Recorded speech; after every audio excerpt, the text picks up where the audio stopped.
And why don't we start with a prayer, and we'll go from there. Father, we thank you for allowing us to gather in this room, even though sometimes the electronics just kind of go haywire. May your hand be on that. Bless my brothers and sisters on this call. May, as I often ask, may we be the light, Lord. May we not keep our light under a bowl as you ask us to. And Lord, we just give this hour to you in your name. Amen. All right.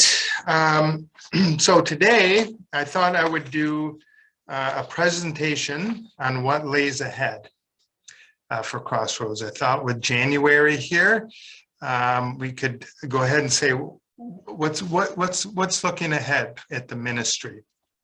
And there are some really awesome things that we've been working on.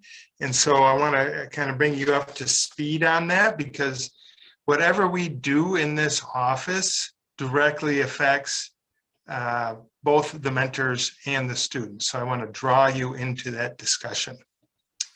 So Alicia has a slideshow, but first I forgot to tell you, and I don't know how closely you've been following this because it's been going on for many months, but we're really excited to be able to share that after Lisa Blystra, our CEO, announced her retirement a number of months ago, that our board has, our board of directors has been diligently looking for a replacement and doing a nationwide search because of its importance to have a good leader.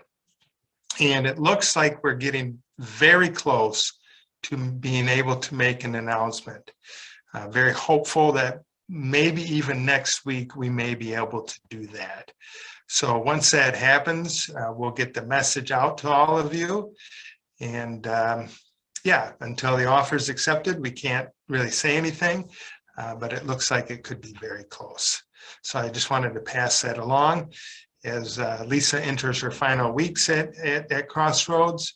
I know I personally am going to miss her very dearly. She's been a friend of mine for well over 20 years now. And as she heads into retirement to be the grandmother and mother that she longs to be, without having to worry about the other pieces that are associated with working. So, okay, with that said, Alicia, why don't we pull up the slides? So if there are any ambassadors in the room, I know that we went through this last week. And for those of you in the room, I know what I'm going to share with you today may have a lot of questions, and we welcome questions. So when I'm done presenting, we'll open it up for that. So the first piece I want to talk about is what is a jail tier pilot. Here at Crossroads, our lesson series are designed really in many respects. I'll just say they are designed more for a long-term relationship, a longer-term relationship. And if we look, but we serve both in a prison population, one that's a longer-term, someone who's a longer-term in a facility, but we also serve the jail population. And when I say a jail population, it's really a local facility. In most areas, it's a county jail, so to speak. And typically in a jail, someone who is incarcerated in jail, they are serving for 365 days or less. Many were either just arrested and going through the bonds and seeing the initial court before they may be released until their court date comes. Others are there because they can't, for example, make bail, so they're there until their court begins. And others have already been sentenced, and that sentencing, it typically is 1 year or less. In the state of Michigan, how our sentencing works is that if you're sentenced to 1 year and 1 day or longer, you are sent to a state prison facility. Now, with the jail population, on a nationwide search, we discovered that an average stay is just 21 days, because remember, they could be there 1 day or they could be there up to 365 days. And for Crossroads, about a quarter, a little bit more than that, 25 to 30% of our students are housed in local facilities and county facilities. And we pursue those students. We work with chaplains. We encourage them to share what they're doing if they're a Crossroads student. But there are challenges to that. Why don't you go ahead and flip? There are challenges to that.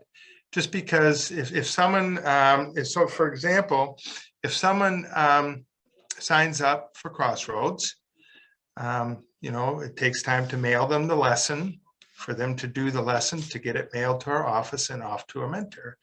So that process can take sometimes up to a month, depending on how things flow. The only thing that we as a ministry can control is the amount of time that the lesson is in our office. And we have it down pretty well where we get them forwarded on to mentors rather quickly. So if you just say, okay, if it takes a month, average stay is 21 days, takes a month. So what has been happening is that students will do the first lesson, or they'll do a second lesson, and then they're gone. They are released from that facility. And we haven't had an opportunity to build a relationship with them. And it also increases the amount of attrition from Crossroads. We look closely at our attrition rates and how can we impact attrition. So that when we look at our jail population, we have to say, okay, what is the goal when we are looking at someone who's on a shorter term stay than somebody who's in prison? Now, our initial series, the Who Are You series, is really designed to present the gospel message within 3 lessons. They're asked the question, who are you, in the first lesson? And by the 3rd lesson, it's an introduction to who Jesus is. It's an invitation to continue. And so when we looked at that, say, well, what is success? And so that is what we are looking at as success, that a student who is in a shorter term stay will at least be able to hear the gospel message. And so what we've done is that we've combined the Who Are You series for a pilot group. We're trialing this right now. We are combining the Who Are You series into one lesson. That lesson will also include on it some questions for our student about their anticipated stay of incarceration. Are they going to be doing multiple months? Are they anticipating going to a longer term facility? Are they going to be sentenced, or have they already been sentenced to prison? And we're going to compare that group to a prison group to see completion rates and how long do they continue in our lessons. So there's different aspects that we're going to monitor with that. And so when that student completes that lesson, it's going to come into the office. Now the difference is that we will not be sending that off to a mentor, but we'll be looking at those questions to say, okay, this person can continue on in a mentoring relationship, or this person has likely discharged from incarceration. And so in essence, so after we do all our comparisons and our study on it, we will actually have 2 different tiers at Crossroads, or another tier at Crossroads. So if it all is successful, we'll have a jail tier, and then our regular lesson series. So we're really excited about that. We feel that we'll have an opportunity to present the gospel message to more people, but also we'll be able to dramatically affect our attrition rate. All right. Why don't we go on to the next one? All right. So the next thing I would like to talk to you about is mentor growth, both in training and in numbers. So what I mean by training, I mean by equipping and empowering our mentors, but also the number of mentors that are affiliated with Crossroads. So many of you have had the opportunity to talk to Jose, whether it's through an email or through phone calls. And if you haven't, he's just a wonderful young man. He is taking on a new responsibility here at Crossroads, where he is going to be, his primary focus will be not so much coordinating with the mentors, but he's going to step into a role where his focus will be on training. Training not only in English, but in Spanish. We're taking a strong approach to our Spanish program this year. And there's a lot of cool things that are associated with that, and I'll talk about that in a little bit. But our goal is to, if we do something in English, that we would like to, if all is feasible, we would like to duplicate that in Spanish. And one of the things associated with that is that we will be developing a mentor resource website where this training, much of this training will be available. Currently, our website is designed for really something else. It wasn't designed to be loaded up with all the pieces that are in it, and so it's getting quite heavy. So we would like to devote a solo site just for the resources. And I think when it's developed, I think you'll find it very user-friendly, and there'll be a lot of good resources on there. And another task, an initial task also for him to tackle, is what we're calling the Special Mentor Group.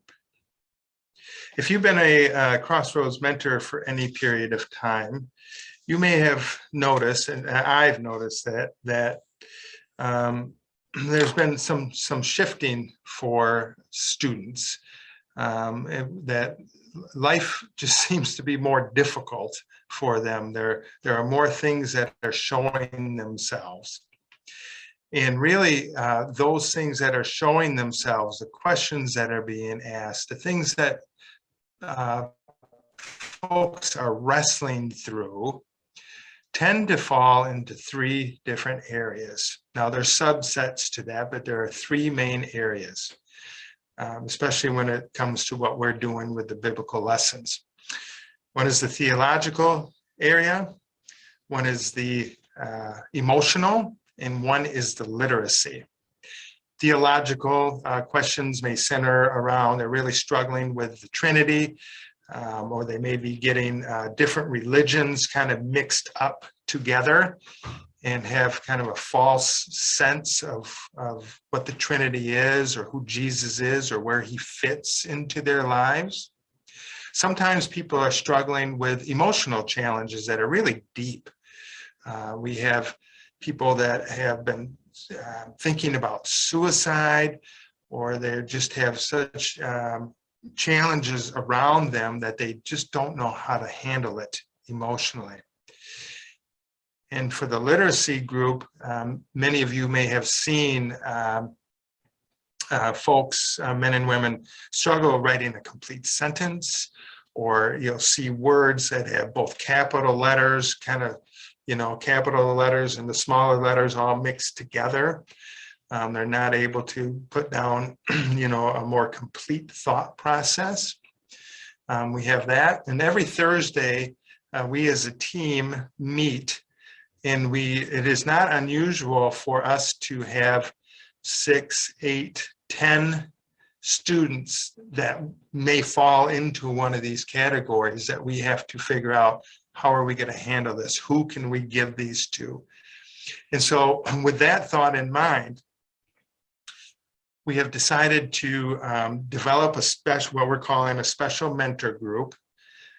We need about 150 mentors to fall into this that have, a desire or would like to join in one of these categories, that we will then come alongside.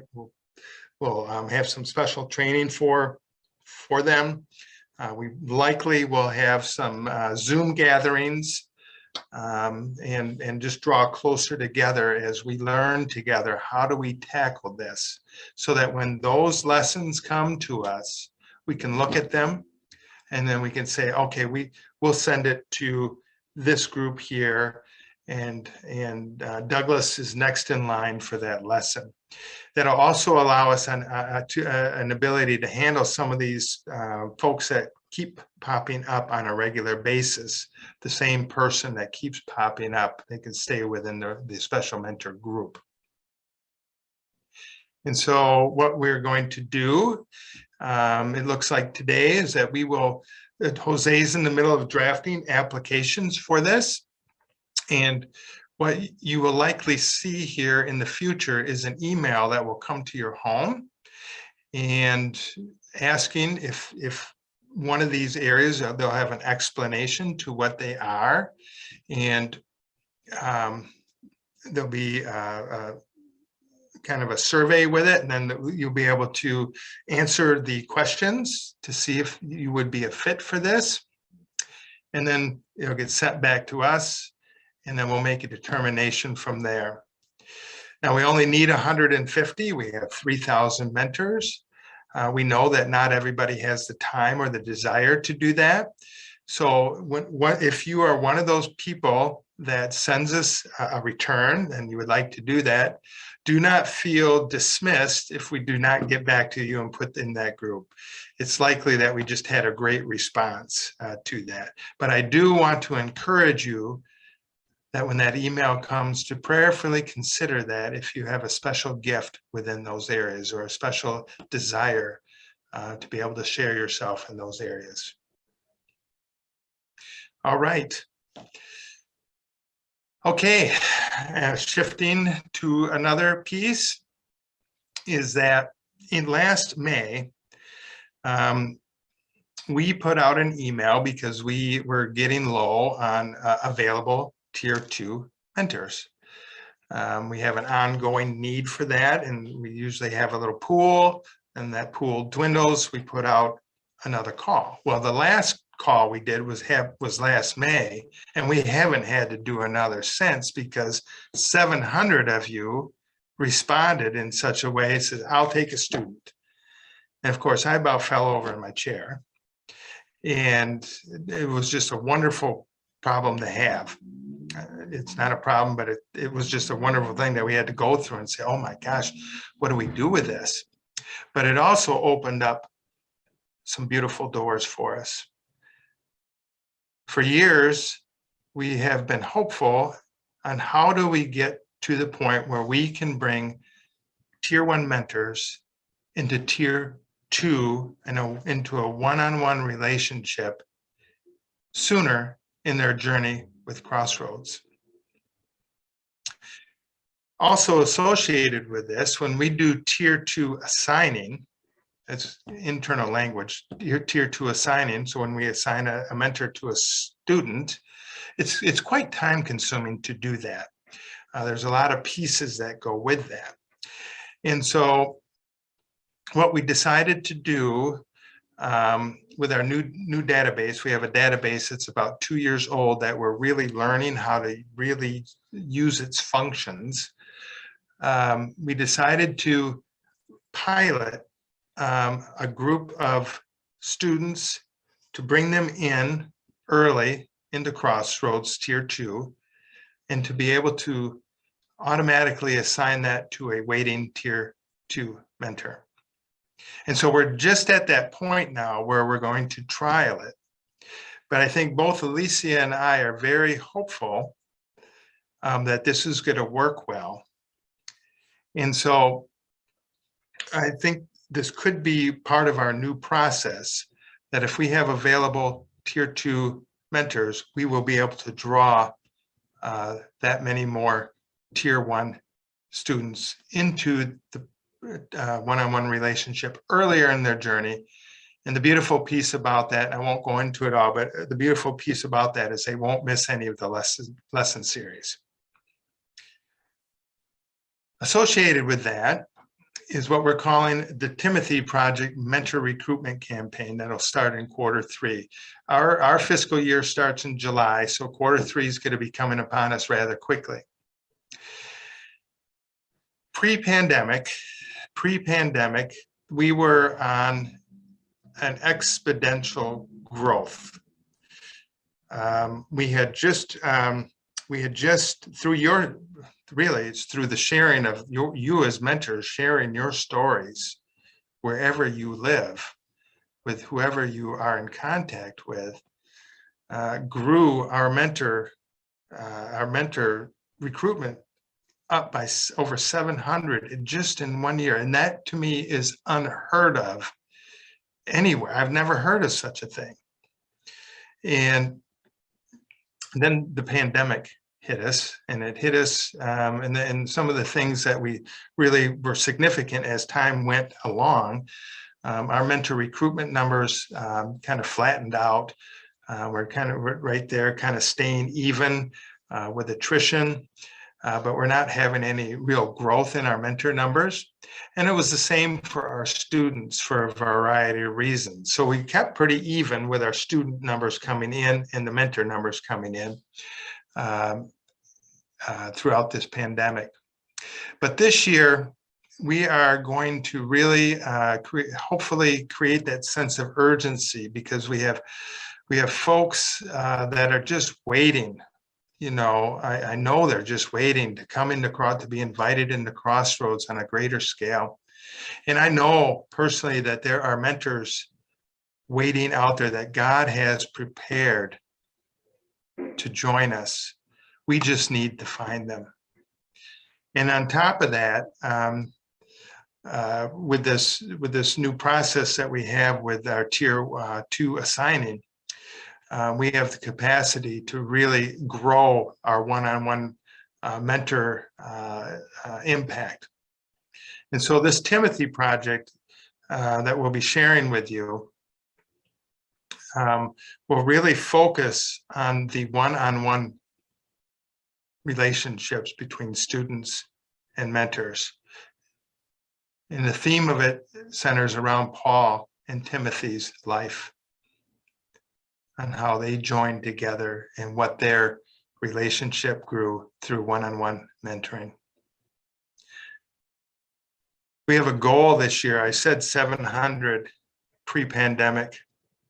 So as I was pulling together and we were talking about what our strategic plan should look like this year, and we did a lot of math, and math is hard. And we came out with a number, say, you know what, we are going to strive for 820 new mentors this year. I'm calling it kind of an out there goal. I don't know if God will have us reach that goal, but we're putting it out there that in this next year, can we reach 820 new mentors? And it certainly can't be done, you know, from this office. It really will take all of us to invite those around us into the ministry. So I look forward to that as we unfold that campaign. And so I think this is the last slide with words on it. Share two more things. In our office, and I shared this in the Just for Mentors, that in our office, because we have both English and Spanish here in the United States, we do both of them. The number of lessons that are sitting right downstairs, just below me, there are 7 weeks waiting time for those to get out to a mentor. So when a student sends their lesson to it, their completed lesson to us, we send them another lesson to do. But what is happening right now, that lesson that they sent to us is sitting here, it's processed, but then it has to sit on a table for 7 weeks before another available mentor can take it. And that's really heartbreaking to all of us here. And I'm sure it's heartbreaking to you as well when I speak like that. Because I look back and I remember when we this was a couple few years ago when we had this huge response from students. And I don't speak Spanish, but I remember when I looked at the English lessons that were sitting here much too long. And I would look through those and I would read what the students are writing. And what I would see in there are questions about salvation.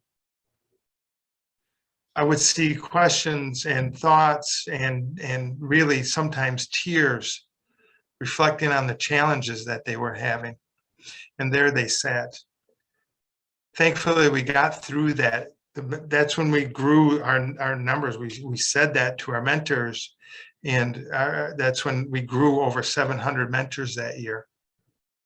And so now we're having the same problem with our Spanish language group. And so we're just putting the problem out there.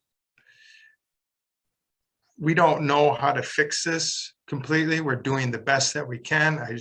Jose and I were just at a Spanish language church a week and a half ago, presented the ministry, but we're just putting it out there to everybody. If there is in your network, in your friend network, or somewhere in your contacts that you may have an opportunity to share your story of Crossroads with those that speak the Spanish language and to invite them into a next discussion. I don't know what that would look like. I don't know what all of your networks look like. But if you have that opportunity, pray for it. You can call us for some coaching. But we would love to be able to get to that next conversation where we can share further the story of Crossroads and this challenge that we're having. And the last thing I wanted to talk about was that you probably are familiar with our Prisoner Art Project that we are able to bring to different communities, churches, to share the story of Crossroads in a different way. Through the beauty of the art that our students send us. Well, that has been so successful and powerful that another display was made. And that one really centers around heroes of faith, heroes that themselves had been incarcerated in some way, some fashion. And really the theme, I pulled this out of what Paige had written, and I'll read it to you. It says, "Our hope is that this gallery will remind people that it is often in the moments where we have hit rock bottom that our lives are transformed." Isn't that true? And God's glory is revealed. Our past does not have to dictate our future. And we all equally all of us need forgiveness and salvation. We all have potential to become heroes of faith. I think that's just beautiful what was written there. And so if you want to flip the screen again, this is an example, a student that's sent us. This one's on Samson. And then there's one more that also is on Samson. But we put call outs for, the heroes such as Joseph, Daniel, John the Baptist, Silas, Paul, and even Jesus was incarcerated. So we're really looking forward to that. And if you have any thoughts on if you would like to host an art gallery, what that could look like, how that goes, the logistical pieces about it, should somebody from Crossroads come out, Could we have an ambassador who's close by come? Those are pieces we'd love to have a discussion about with you, should that be something that interests you. And so I say thank you for allowing me to do that presentation. And I think we'll just open it up for questions.